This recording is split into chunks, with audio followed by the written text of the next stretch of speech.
Fala pessoal, sejam todos muito bem-vindos ao meu canal. Sou o professor Rafael Barbosa, sou professor de Química de Ciências aqui no YouTube. E antes de começar essa aula, como eu sempre faço com todos vocês, desce o player aqui embaixo, clica no botãozinho de se inscrever se você não é inscrito no canal. E se você já for inscrito e ainda não ativou, ativa o sininho para receber todas as notificações, porque tem muito vídeo novo vindo por aqui. E na aula de hoje nós vamos falar um pouquinho sobre as leis ponderais, então confere comigo depois da vinheta.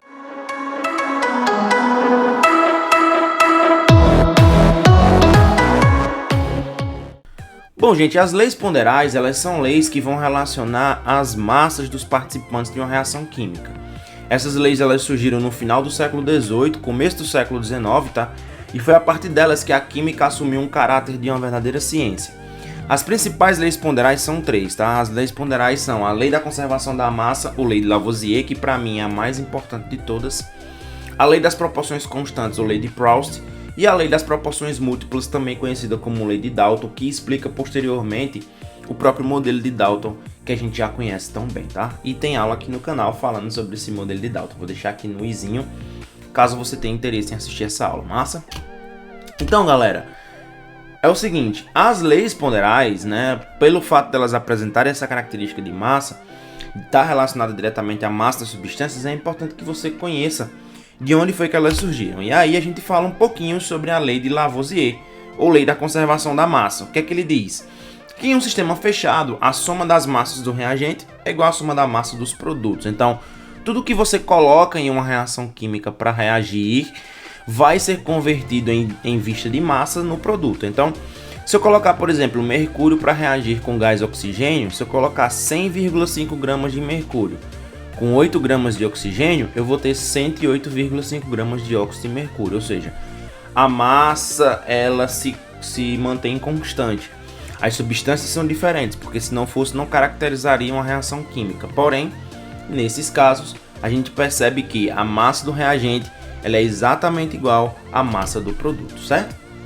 E aí a gente pode ver essa demonstração da lei de Lavoisier quando a gente coloca, por exemplo, uma solução de cloreto de sódio para reagir com a solução de nitrato de prata, formando aí o cloreto de prata mais o nitrato de sódio. Utilizando esse sistema de balanças e utilizando uma massa bem definida, a gente percebe que mesmo a reação ocorrendo, a gente tem uma conservação direta da massa. Então a gente pode demonstrar isso também, né, essa lei de Lavoisier, observando esse pequeno experimento animado que você está vendo aí, que é a reação entre o zinco mais o enxofre formando o sulfeto de zinco, tá? Se você observar essa reação, você vai ter reagentes e produtos diferentes, mas as massas elas são exatamente iguais, o que comprova que a lei de Lavoisier demonstra, né, que a lei da conservação da massa ela realmente existe e é uma lei que traz pra gente algumas características muito interessantes. Então, o enunciado original da lei de Lavoisier, opa, passei aqui, deixa eu voltar, volta aí. O enunciado original da lei de Lavoisier dizia o seguinte, ó: podemos estabelecer como um axioma, com certeza, que em todas as operações da arte e da natureza, nada se cria. Uma quantidade igual de matéria existe antes e depois do experimento. A qualidade e a quantidade dos elementos permanecem precisamente as mesmas e nada ocorre além de variações e modificações na combinação dos elementos. Desde o princípio depende toda a arte de executar experimentos. Devemos sempre supor uma igualdade exata entre os elementos do corpo examinado e aqueles dos produtos da sua análise. Então a gente pode trazer essas afirmações de Lavoisier para uma afirmação um pouco mais nova, mas não nova, mas digamos assim um pouco mais conhecida, né? A conclusão de Lavoisier se popularizou com o tempo e foi sendo associada a uma frase que não é de sua autoria. Vale lembrar esse detalhe também, essa frase não é de autoria dele, porque nesse caso a gente tem aí como é que eu posso dizer, um acrônimo, né, onde a gente percebe que se utilizou, se apossou de uma característica que já foi dita antes para exemplificar o modelo de Lavoisier. Então, na natureza nada se cria nem se perde, tudo se transforma. Essa frase é um resumo do livro primeiro do poema De Rerum Natura, sobre a natureza das coisas, do filósofo e poeta Lucrécio. Então a gente fala muito nisso, mas essa afirmação ela não é feita por Lavoisier, certo? Apesar de remetê-la a ele. E aí, algumas curiosidades também são bem interessantes. No século XX, Albert Einstein demonstrou matematicamente que matéria pode se transformar em energia e vice-versa. Portanto, durante as reações químicas, que ocorrem com liberação ou absorção de calor, ocorre variação de massa. No entanto, essa variação é tão pequena, mas tão pequena, que não é necessário levar em consideração, a gente pode desprezar. E aí nós chegamos na famosíssima Lei das Proporções Constantes, ou Lei de Proust, tá? O que a Lei de Proust diz pra gente? A Lei de Proust diz pra gente que toda substância possui uma proporção constante em massa na sua composição e a proporção na qual reagem e se formam também é constante.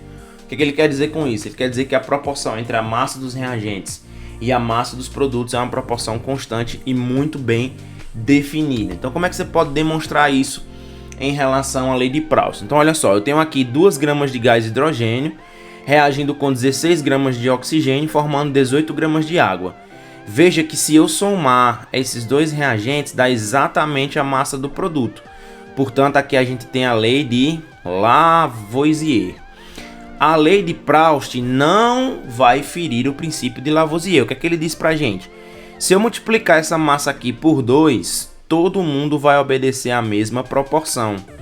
Perceba que se eu multiplicar 2 vezes 2 dá 4, mas eu também multiplicar 2 vezes 16 dá 32 e 2 vezes 18 dá 36. Ou seja, todos os elementos, todos os átomos, todas as substâncias que participam na minha reação química obedecem à mesma proporção constante para todos que estão sendo demonstrados. Então você pode ver também que a lei de Proust ela é uma linha reta e íngreme, tá? Muito bem definida. Ela pode ser evidenciada dessa forma porque as proporções elas são fixas e constantes, ok?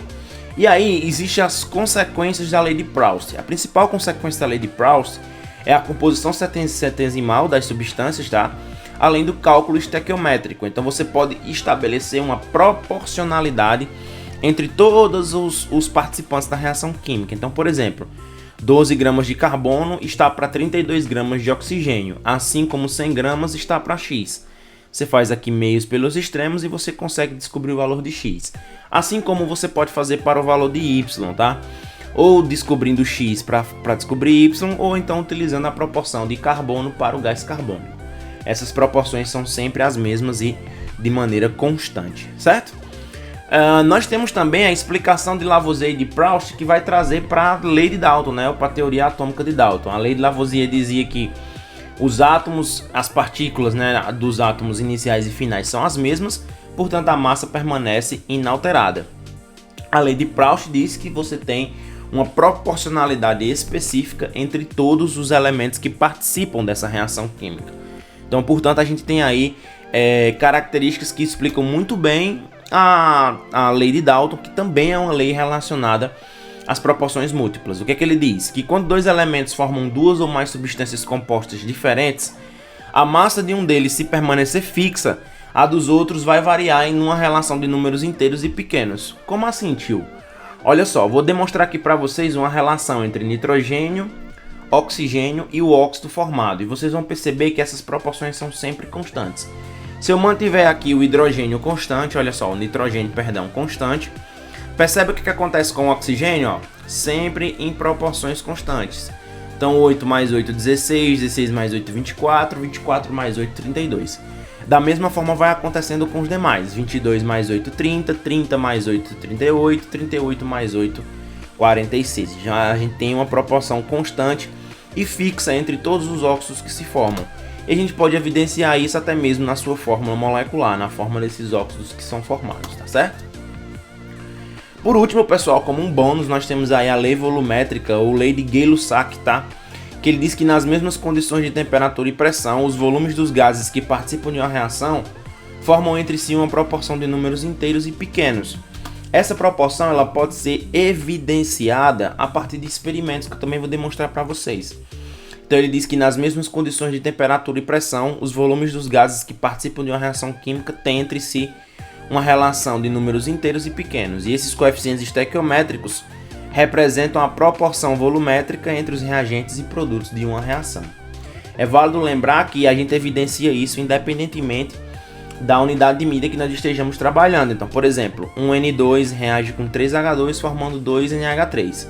Então, um volume de nitrogênio está para 3 volumes de hidrogênio, assim como para 2 volumes de amônia, obedecendo o seu cálculo estequiométrico, né, a sua característica estequiométrica. Isso vale para litros, para ml ou para qualquer outra unidade de medida que você decida utilizar. Lembrando que, se você precisa utilizar essa unidade de medida em litros, por exemplo, que todos eles estejam também na mesma unidade. É importante lembrar desse detalhe, tá? Muitas vezes vocês acabam errando questões porque vocês não lembram das unidades de medida corretas, tá? E por último, pessoal, o que nós chamamos de lei de Avogadro, ou constante de Avogadro, ou hipótese de Avogadro. O que é que ele fala? Ele fala que sobre as mesmas condições de temperatura e pressão, iguais volumes de gases diferentes contêm o mesmo número de moléculas, partículas. A gente pode evidenciar isso utilizando uma pressão, volume e temperatura constante. A gente vai perceber que o mesmo número de moléculas que eu tenho para o N2, né, no caso aqui eu tenho 5, eu também vou ter para o ozônio e também vou ter para o hélio. Lembrando que a massa do gás, ela sofre modificações, mas o número de moléculas não.